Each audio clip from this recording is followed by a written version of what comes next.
Aka to'xtang. Yangilikni hamma ayting aka.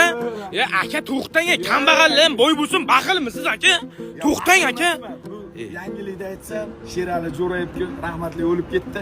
Yulduz opam Usmonova, Ozodbek Nazarbekov butun estrada qiziqchi, san'atkor, bloger, instagrammer, youtuber hammasi kelib oladi TikTokka. Aka aytmasangiz bo'lmaydi.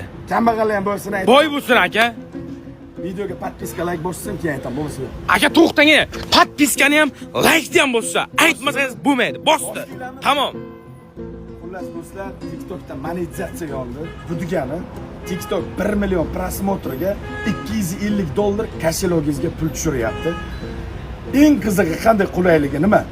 15 kun ichida videoning bittasi 1 million bo'lishi kerak emas. Yo'q. Yig'ilib boradi ahvat, xuddi как Instagramda. 15 million prosmotr yoki 20 million prosmotr bo'lsa, 15 kun ichida yig'ilgan prosmotring ahvatiga 1 millioniga $250 dan TikTok kartangga, Visa kartachangga tushirib beradi. Yo, unasini imsin. Mana bu pastda ko'rib turgan summalaring 15 kunlik rezultat videolar orqali ishlagan. Daromadim hech qanaqasiga bloger, hech qanaqasiga TikToker yo qo'shiqchi yo mashhur bo'lishingiz kerak emas. Libo videoni shunday yasaysiz, TikTokka joylaysiz, prosmotringizga 15 kun ichida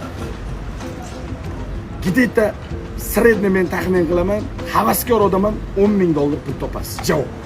Gap bo'lishi mumkin masalan. 100 ming podpischikingiz bo'lishi kerak. 100 ming. 100 mingdan oshgandan keyin monetizatsiya yonadi. Libo inson TikTokdan katta pul topadi, katta summa topadi. U pulni TikTokda o'zi, platformani o'zi bekor aytdim-da, hozir ertaga Yulduz Usmonova ham shunday kirib TikToker bo'lib o'tirmasa bo'ldi deydi. Addushi bra. Video yoqdimi? Yoqdi. Обязательно bunaqa foydali videoga podpiska bosib, obuna bo'lib, like bosib qo'ymasangiz xafa bo'laman. Addushi brat. Gap yo'q.